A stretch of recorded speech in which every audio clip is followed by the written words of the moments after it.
A team that was small, slow, and, frankly, much less than expected. Barcelona in 2008 was the last team you would imagine becoming the most dangerous team in the history of football. At a time when Manchester United and Real Madrid were stacked with superstar names and millions of dollars worth of talent, Barcelona looked like a bunch of kids from La Masia suddenly thrown onto the big stage. No power, no speed, no chance. So how did this soft, fresh-faced squad go on to dominate all of Europe and change the history of football forever? To answer that, we have to go back to the beginning, to a time when Barcelona was on the brink of collapse. The end of the 2007 to 2008 season saw Barcelona as a subject of ridicule. They finished the league in third place, a massive 18 points behind their rivals, Real Madrid. The magic was gone. Ronaldinho, once the smiling genius lighting up the Camp Nou, hadn't cracked a smile in months. Deco wasn't tracking back to defend. Thierry Henry was lost. Even the young, clearly brilliant Messi was plagued by injuries and couldn't save them. The locker room was toxic. Individual ego became more important than collective effort. You know the drill, my friend. Players were segregated into cliques, not talking to each other, and training lacked all spirit. The final nail in the coffin came in the Champions League semi-final. They faced the Red Devils Manchester United, who were playing with hunger, spirit, and a clear goal. Barcelona dominated possession with 70% at Old Trafford, but a moment of genius from Paul Scholes ended their European dream. Frank Rijkaard, the man who brought the Champions League trophy back after 14 years, was clearly out of ideas after only 2 seasons. His time was up. The board, led by Laporta, made the decision. Rijkaard would not be renewed. But the decision opened a new problem. Who would take over? In the middle of this ruin, Barcelona took the biggest gamble in its history. They handed the first team to a man who had never coached a top-flight team in his life. Barcelona hired a coach whose entire experience was a single year with the B team. That man was Pep Guardiola. From day one, Guardiola showed he wasn't scared or cowardly. In his first press conference, without hesitation, he sent a clear message to the whole locker room. Ronaldinho is out. Deco is out.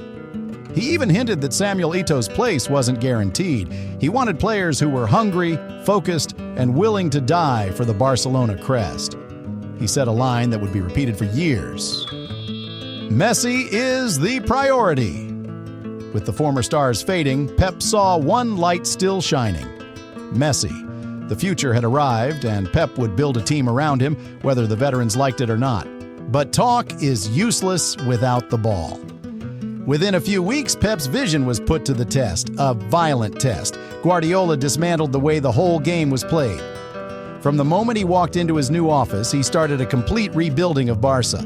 Not just technical changes, but a philosophical shift in tempo and structure. He wasn't patching things up, he was designing a brand new machine. Training became insane. Slow jogs were banned. They were replaced by rondos with position-specific roles, small-sided games, and passing drills in tight angles under intense, crazy high pressure. Every player had a role, every movement a reason, and every square meter of the pitch had meaning. But it wasn't just tactics. It was control. Pep banned sugary drinks from the training center and made video analysis sessions mandatory. Players had to understand why they were moving, not just where they were going. He brought Sergio Busquets up from Barca B because he understood the system better than the veterans. Most importantly, he handed Xavi and Iniesta complete control of the midfield. Yet no system works if it can't withstand the fire. Guardiola's new Barcelona lost their first match. Pep's system seemed to fall apart from the first whistle. It was August 31st, 2008, the opening day of the league. Barcelona traveled to face newly promoted Numancia. It should have been a warm-up, an easy start to the Pep era. Instead, it was crushing. Barcelona dominated from the first second.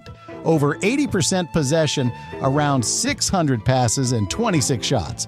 The surprise, they lost 1-0. One counterattack was all it took to defeat Barcelona on the road. the press immediately attacked Guardiola for overthinking and playing like a youth team. Same old story. Beautiful football with no result. Whispers began, is Pep too much of an idealist? Will he crack under the pressure? In the next match at the Camp Nou, they drew 1-1 against Racing Santander. Dominated, but couldn't finish. 2 games, 1 point. The tension in the locker room spiked, and even the players started to doubt, is this system just a fantasy? But Pep, back when he had hair, didn't budge. He walked into the locker room and said something very simple. We're not changing a thing. He rewatched the video showing the team the sequence of passes, the moments of pressure, and the spaces they created. He told them, the goals are coming. The system is working. On September 13, 2008, Barcelona exploded. They crushed Sporting Gijón 6-1, followed by Real Betis 3-2, and then Atletico Madrid 6-1. The floodgates opened. From that moment on, Barcelona wasn't just playing good football. It was playing with a relentless certainty. It was just the beginning. In just 12 matches, Barcelona scored 44 goals. The world had never seen football played like this. After they destroyed Sporting Gijón, the key, the pressure system, clicked into place as if they had been practicing it for years. Messi was no longer a promising winger. He became a cheat code, playing as a free false nine, dropping deep to receive, dribble, and score like the greatest of all time. Samuel Eto'o, who was on the verge of being sold, came back to score goals for fun. 13 goals in 13 matches. Thierry Henry, no longer the focal point, shone on the left, cutting inside and firing rockets. But it wasn't just the attacking trio. Xavi and Iniesta became the control center. They weren't just passing, they were hypnotizing opponents. With Sergio Busquets behind them, the trio constantly moved and never stopped. Always one step ahead of the game, and when they lost the ball, the entire team collapsed on it. Barcelona's press was so high and fast it looked unnatural. Opponents couldn't build an attack or even think. In October, they destroyed Atletico Madrid 6-1. In November, they trounced Real Valladolid 6-0 and beat Valencia 4-0. But Pep didn't care about stats or headlines. His obsession wasn't winning in Spain, it was conquering Europe. And to do that, they had to survive a war in London. It was May 6, 2009, the second leg of the Champions League semifinal. The first leg at the Camp Nou ended 0-0. Chelsea came to Spain and parked the bus, literally welding it to the ground. And it worked. Now it was London's turn, and Pep's system faced the ultimate test. Guus Hiddink's Chelsea was a team built to survive. Drogba up front. Essien in beast mode. Just 9 minutes in, Barcelona blinked. Michael Essien latched onto a high clearance outside the box and unleashed a missile that hit the crossbar and went in. 1-0 to Chelsea. The match had barely started and Pep was already in a hole. What followed was a 90-minute chess match where one side had a sledgehammer. Barcelona passed, moved, and built. Chelsea defended like gladiators. Then came the controversy in the second half. Chelsea screamed for not one, but 4 penalties, handballs, fouls, shirt-pulling. But the referee, Tom Henning, waved them all away. Drogba lost his mind. Ballack chased the referee across the pitch, and the stadium was boiling. Barcelona still hadn't managed a single shot on target. The clock hit 90 minutes. Their dream season, their unbeaten run in Europe was about to die. But then it happened. The 93rd minute. A pass deflected off a defender and went to Messi. Messi played a delicate small cross to Iniesta. Iniesta, without thinking, struck it first time with the inside of his right foot into the top corner. Petre didn't even move. Barcelona scored on their first shot on target and advanced to the final. The controversy didn't go away in the tunnel. Drogba screamed into the camera and referee needed a security escort.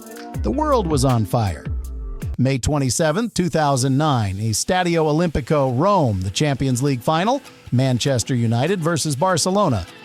United had won the league, were unbeaten in Europe, and boasted Ronaldo, Rooney, and a midfield that had destroyed Arsenal. Sir Alex Ferguson had built a machine.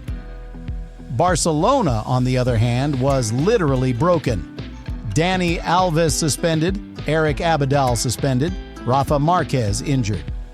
Yaya Touré played at center back, and Carles Puyol moved to right back.